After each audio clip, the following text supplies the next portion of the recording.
Welcome back to the Word on Fire show. I'm your host, Matthew Petrusik.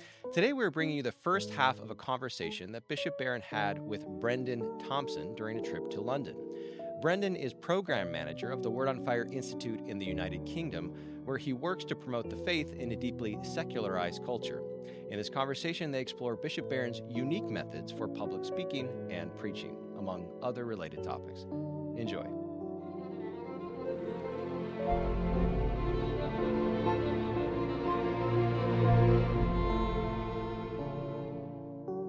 It is my pleasure to be in St. Patrick's, Soho Catholic Church in London with Bishop Robert Barron. Bishop, it's great to be with you. Brenden, good to be with you.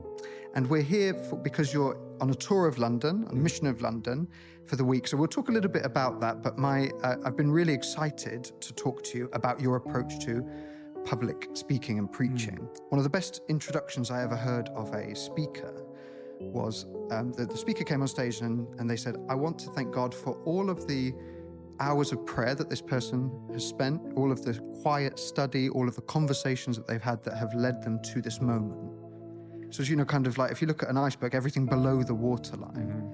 And then I was conscious as I looked through all your content, I don't think you've ever spoken, say, publicly about that kind of, under the hood of Bishop Barron's approach. And yeah. It calls to mind Fulton Sheen. And of course, we're at this place that Fulton Sheen, where he ministered when he was in England. But Sheen was asked one time toward the end of his life, he gave a sermon and someone said, Archbishop, how long did you work on that sermon? And he said, 45 years. So it's that same idea. Your whole formation in a way goes into it and you're relying on everything you've read and heard and done before. And so there is that, under the surface quality of the iceberg. But it's a subtle, complicated process, I would say, if you really dig into it, how you get ready for even a short presentation. The one I gave this morning was 20, 25 minutes, but there's a bit of process behind that. There was, it's been attributed to various American presidents, so I'll just say anonymous, but they were asked to give a speech. They said, how long is the speech? He said, because if it's half an hour, give me a week, a couple of weeks to prepare. If it's 10 minutes, give me a month or two to prepare. Yeah. If there's no time limit, I'll begin now. That's right. So I think it leans into that sense of the distinction, I guess, is between proximate and remote preparation. So remote preparation, the cultivation of virtues, the learning of, attitudes, skills, and knowledge that helps one to be a speaker. Yeah. And then they say the proximate, I've got this talk with this particular deadline. So maybe we just scale back to the kind of remote preparation. So, you've done theological studies for the priesthood, your seminary rector, bishop. What's that kind of remote? What are some attitudes or principles that could help somebody who's trying to be in public speaking or preaching? Remember years ago, a teacher of mine at the seminary said, preachers are like sharks, You're going through the water, all you're doing is looking for food all the time. So and that's true though, you're always aware, I could use that. That's good. That story, that insight, that perspective, that idea, that book I just read, that'd be good for. And usually which talks are coming up. And so you're in your reading. And one thing I would say, read, and read. If you're going to be a public speaker, you're trading in words. And to be immersed in the world of words and to be at home with words and to use them as tools and to love them, have a refined sense of words. That's really key, I think. But you're like a shark. You're always on the lookout, for a good image, a good idea, a good turn of phrase. Remember in Shakespeare in Love? Remember, and they show Shakespeare going through the town, and he hears one guy yelling at the other, "Plague on both your houses." And he kind of made a mental note of it. And there's something of it, I think, in public speakers. So do you have like a notebook? Do you keep them kind of analog, like a written notebook, No, digital? I don't do that, but I would make mental notes, And I would relate things to talks I know that are coming up. So for this tour, of London, I knew the various places I'd be speaking. And I'll give you an example. So last night I spoke at Parliament, and I began with the story about Gandhi, right? The young Gandhi coming to London. Well, at the time, this is many months ago, I was reading Gandhi's autobiography for another project. And I'm reading along, and he tells this marvelous story about when he's a young kid, shy, afraid, coming to London, and then finding the Bible and finding the Sermon on the Mount. And I think, hey, that would be really good for my talk in Parliament. So I remember to my computer, I was in LA at the time, and I did write that up as a little vignette. I thought, okay, I'll use that for that talk. There's a good organizing principle. Like Cicero talks about his kind of 5 canons of speaking or communication. So you've got invention, which is, kind of bringing that process basically of the shark, of finding the different arguments that would come through, and distilling and that processing. So, and then arrangement, so bringing it into a kind of, logical, coherent structure that makes sense. The style, memory, and delivery. And it's always struck me that particularly, and nothing against priests and preaching, but there's so much of, I guess, theological formation that means you do a lot on, let's say, invention, so the crafting of an argument, and arrangement. So you can have many wonderful university sermons. Yeah, right. But that style, memory, and delivery, what does that look like for you? Well, and I rely a lot on Aristotle's, back in his rhetoric from the ancient world. Every good speech, a persuasive speech, has to have logos. There has to be logic, arrangement, and arguments being made. And I like the word argument. It's not a popular word, but it's a good word. That every persuasive speech, and a homily is certainly that, should have an argumentative form. I don't mean contentious. I mean it's laying out a demonstration of some kind. So it has to have a logical structure. But the second thing Aristotle said is pathos. There has to be feeling. It has to be pathetic in that literal sense, that the feeling and the passion of the speaker comes through. Fulton Sheen put it this way, that people only really listen to an excited speaker. And that's true, isn't it? If you're not excited about what you're saying, why should the people get excited about it? That's why Sheen said, you should never read from a text.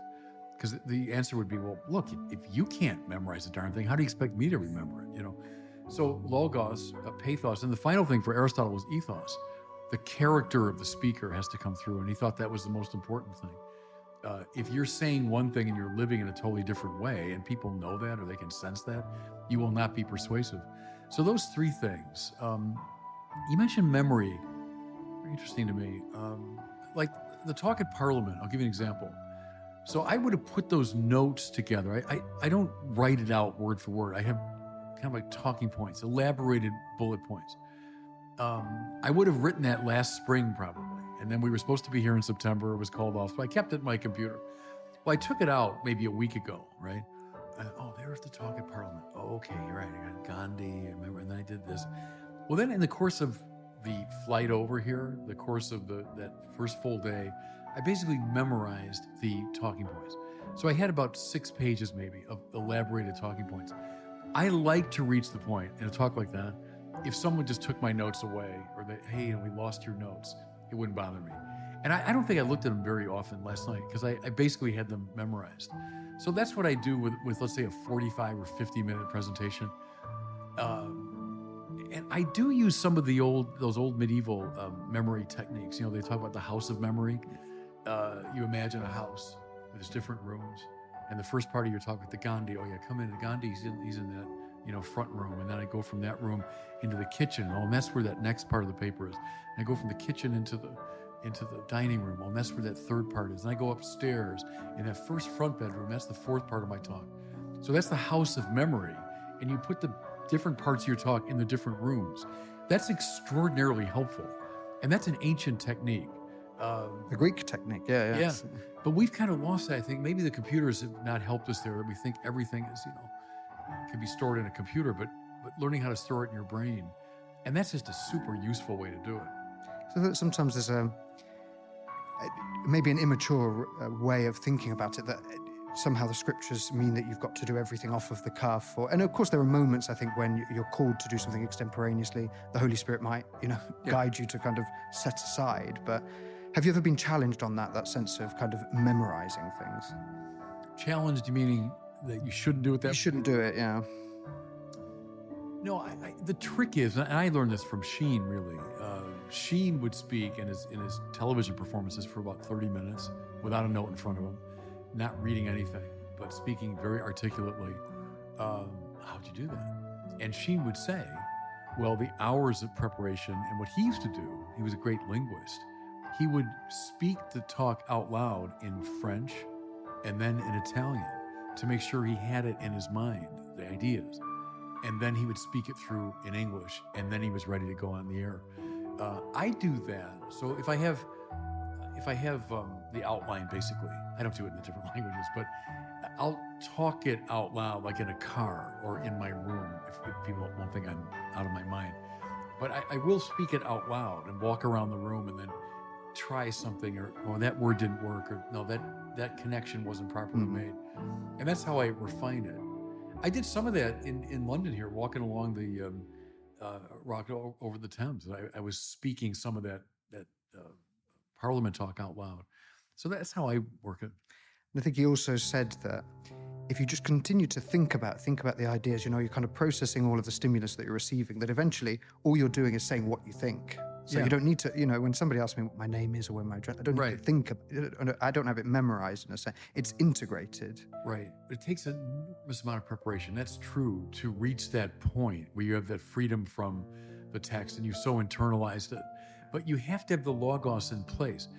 A lot of people my generation, were taught, hey, don't get rid of that text and, just speak from the heart. And the problem with that was logos took a vacation. So it was a lot of pathos and a lot of free association. And let me tell you about my vacation. But it didn't have a logical structure, argumentative form. And see, that isn't compelling to an audience, because if you can't follow what's being said and A doesn't follow from B and from C, you lose interest. That's when you drift off. So you have to have the logos. But if you're missing pathos, same problem. Someone's droning his way through a speech and doesn't seem at all interested in his own speech. Audience won't get interested. So it's that combination of the two things. But it takes a lot of time and effort to internalize rhetoric to that degree. And I guess one of the other challenges a speaker has is that if you think of the Venn diagram of those three, modes of persuasion, so the logos, the ethos, and the pathos, different talks will sit differently. There's a kind of constellation. So if you're giving a legal speech, then of course you want it to major on logos and less on pathos. If you're an angry mob, it's pure pathos. Right. So in terms of modulating, so I've kind of noticed the difference between the talk at Parliament yesterday, say, and the talk to kind of an in-house Catholic audience today. So how do you do some of that kind of modulation as you move between those modes? I think the single hardest thing in public speaking is fitting your speech to the audience. That's the hardest thing. What is my audience? What are they open to? What are they capable of? What level should I go at? I find that's the hardest thing. I remember once years ago, there was a conference at Mundelein Seminary, very high level. It was the Bible and something, and it was very high level academic. So I prepared this very serious paper, 20-page academic paper, and I read it because that's what we have to do. And afterwards, this lady came up to me and she said, she had listened to my sermons and all this. And she said, "What was that?" And I said, "Well, it was a paper." She goes, "I brought high school kids down from Wisconsin, and they didn't know what you were talking about." I said, "Well, ma'am, it was an academic." "Well, yeah, but it was a complete waste of our time." Sorry. But so that was an example of the speech not fitting at least that part of my audience. That's maybe the hardest thing, is to get that right. If the rest of your life, all you have to do is write academic papers and deliver them, in a way, that's really easy. When I went to Oxford a couple years ago, after the Newman canonization, I had this serious paper, 20 pages, epistemology, all this stuff. That's easy. Get to a podium, got text in front of me, you just read it, with a little bit of energy. But that's easy. Last time was much harder. When you have an audience in front of you and you want to engage them, you have something substantive and logical to say, but you don't want to just read, words. That's more challenging. That's more of a performance then, Sometimes it's appropriate to read a paper. Sometimes that's the right thing to do. That's easy. And good public speaking often requires you to repeat yourself quite a lot, because otherwise it's the pressure of kind of constantly having new things to say. So I guess I notice, if you're giving a speech, sometimes there's, the kind of Barron highlights, like, there's Barron's best bits in a sense. No, so do you find it exhausting to have to do it again and again, finding that passion? No, if the audience is different, I don't. And to that point, I do think it's very important in teaching and public speaking that you have, not that you're, I hope, tediously giving the same talk all the time, but that there's certain points of reference that come through a lot, and then people are, oh yeah, I got it. Oh yeah, that's yeah. Mm-hmm. Because that's an old principle too, is repetitio mater studiorum. Repetition is the mother of studies. And so when you hear something repeatedly, that's helpful to people. So just before we go to go to a break, have you got Pope Francis recently gave advice, he's given variously advice to priests on preaching. Yeah. What would be Bishop Barron's advice to priests on preaching? Well, I would, logos, pathos, ethos is not bad. I mean, stay with Aristotle's recommendations from the rhetoric.